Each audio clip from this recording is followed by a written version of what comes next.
Será que realmente aprendemos todas as lições que a história tem para nos ensinar?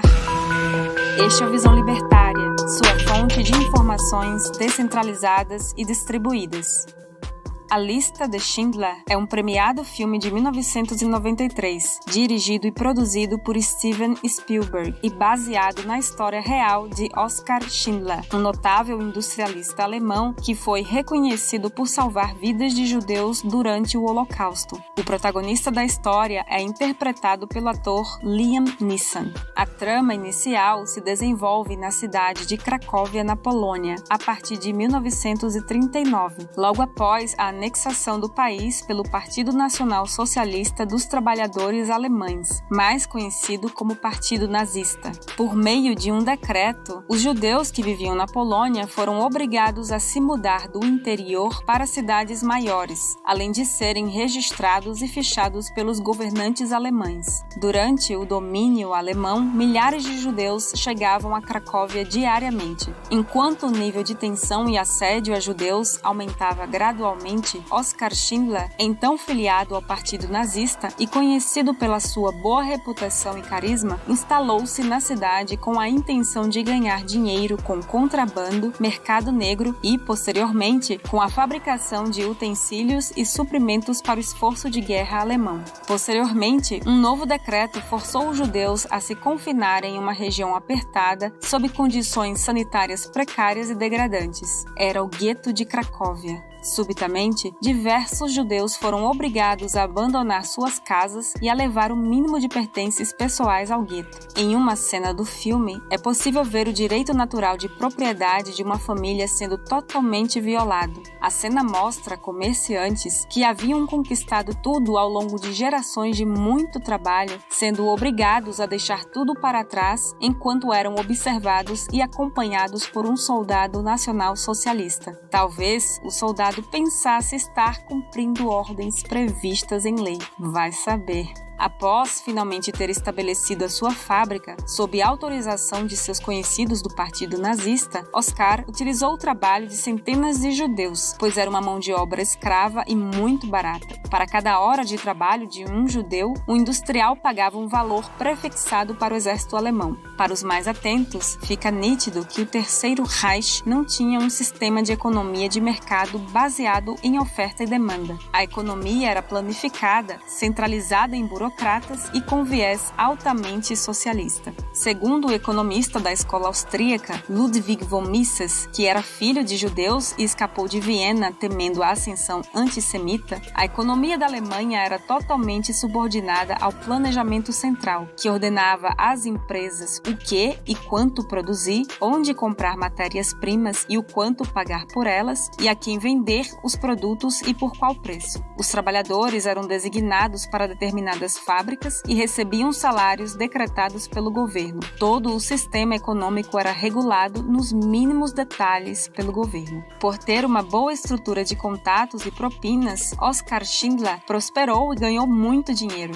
Entretanto, conforme ele se aproximava mais dos judeus, ele passava a sentir compaixão e piedade e se sentia mal com os maus tratos praticados pelos nazistas. Parece absurdo, mas, à época, esse tipo de sentimento era incomum, visto que a doutrinação antissemita era muito presente. Posteriormente, o gueto de Cracóvia foi dissolvido em um processo que culminou em muita desordem e assassinatos. Então, os judeus foram transferidos para o recém-inaugurado campo de concentração no subúrbio de Cracóvia. Nesse local, ocorreram as piores atrocidades já sofridas por pessoas, terríveis até mesmo de serem faladas. Oskar se sentiu incomodado com isso e então convenceu, por meio de propinas, o oficial Amon Gutz, responsável pelo campo de concentração, a lhe permitir construir um subcampo de trabalho. Assim, nas instalações de trabalho de Oskar Schindler, os judeus deixaram de ser submetidos a execuções aleatórias, passaram a se alimentar melhor e puderam exercer suas práticas religiosas. Conforme a Alemanha perdia território na guerra, foi ordenada a realocação dos judeus de Cracóvia para o campo de Auschwitz, onde provavelmente morreriam em câmaras de gás caso ninguém interferisse. Felizmente, Schindler se antecipou e criou uma lista que chegou a incluir cerca de 1.200 judeus judeus, hoje conhecida como Lista de Schindler. Ele então subornou Almond Gut mais uma vez para que os judeus incluídos na lista fossem transferidos para outro lugar, onde hoje é a República Tcheca, para que ficassem apenas sob sua supervisão. Dali até o fim da guerra, Schindler foi consumindo todo o seu patrimônio. Ele manteve a independência do seu refúgio mediante pagamento de subornos e preservou a vida dos judeus ao mantê-los bem alimentados e seguros. Na cena final, o filme mostra a rendição da Alemanha em maio de 1945, quando Oscar se despede dos judeus e é consolado após julgar que poderia ter tentado salvar mais pessoas.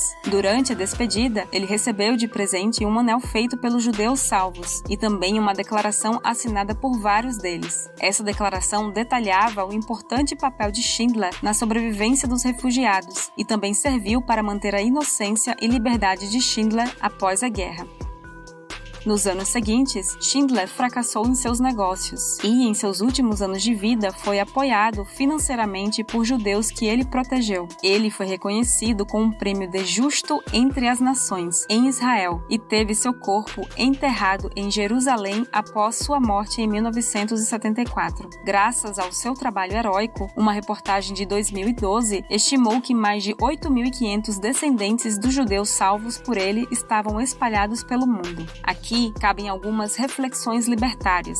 Como questionamos no início do vídeo, será que realmente aprendemos todas as lições que a história tem para nos ensinar? Quais lições podemos tirar da história de Oskar Schindler? Em primeiro lugar, essa história mostra que a liberdade de expressão deve ser absoluta. O Holocausto jamais deve ser tratado como tabu, como um assunto a ser evitado. Grandes polêmicas acontecem justamente pela comparação de outros fatos à perseguição aos judeus na Europa durante a Segunda Guerra. Limitar a liberdade de expressão, impedir que informações sejam veiculadas livremente, não impede que atos ou atitudes reprováveis aconteçam. Apenas faz com que os mesmos passem despercebidos e não sejam discutidos. Vocês se lembram da demissão da atriz conservadora Gina Carano pela Disney? Bem, aqui no Visão Libertária temos o vídeo Gina Carano nocauteou Hollywood, que conta essa história. Ela foi demitida após compartilhar o seguinte texto: como a história é editada, a maioria das pessoas não percebe que para chegar ao ponto em que os nazistas conseguiram prender milhares de judeus, o governo fez com que seus próprios vizinhos os odiassem, apenas por serem judeus. Como isso é diferente de odiar alguém apenas por suas visões políticas? A analogia que Gina fez estava correta. É preciso deixar claro que é fato que não se vivencia hoje no Ocidente qualquer coisa que se compare ao sofrimento e à dor passados pelos judeus. Porém, precisamos entender que o processo que levou ao extermínio de judeus em câmaras de gás não ocorreu do dia para a noite. Foi o resultado de várias concessões e pequenos detalhes que foram pouco a pouco sufocando as liberdades individuais. Devemos estar sim atentos aos precedentes e não sermos coniventes com as medidas autoritárias defendidas recentemente. Além disso, a marcação com a estrela de Davi nas roupas dos judeus foi o símbolo usado para dividir cidadãos em castas, marcando um grupo de pessoas comuns, obedientes e submissas ao Estado, e separando-as dos demais. Não se pode aceitar jamais que um governo divida seus cidadãos, seja através de símbolos ou da exigência de documentos que comprovem sua obediência ao Estado.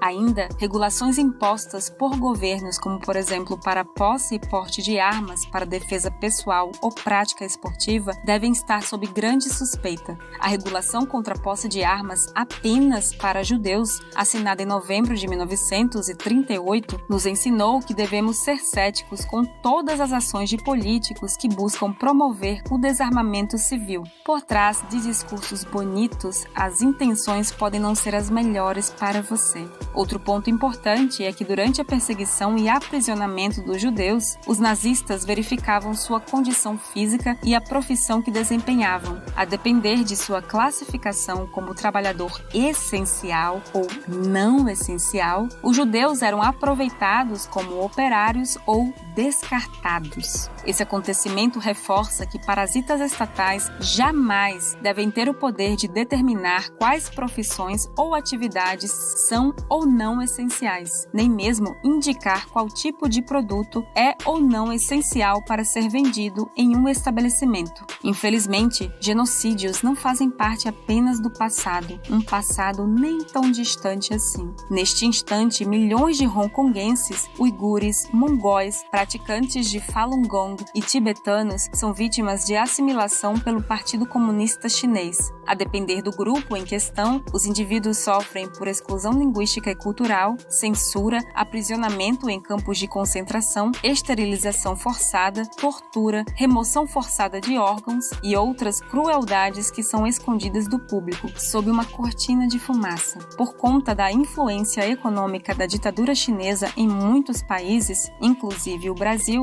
e a sua pressão sobre influenciadores, imprensa e até políticos, essa sujeira muitas vezes acaba sendo varrida para debaixo do tapete ou sendo minimizada. Os extermínios a judeus, ucranianos, armênios e uigures são uma realidade histórica. Aos canalhas que negam ou relativizam isso, aqui vai um aviso. Quando a liberdade se sobressai e a verdade é exposta, o peso da culpa não é carregado apenas por aqueles que puxaram o gatilho, mas também por todos os covardes que foram omissos e preferiram o silêncio por ser a escolha mais fácil. Obrigada por sua audiência. Este artigo foi sugerido e escrito por Gabriel Costa e revisado e narrado por Baby Yoda. Se você quiser contribuir para a causa da liberdade, clique no like e compartilhe o vídeo em sua rede social. Considere também se inscrever em nosso canal e clicar no ícone de campainha. Até a próxima!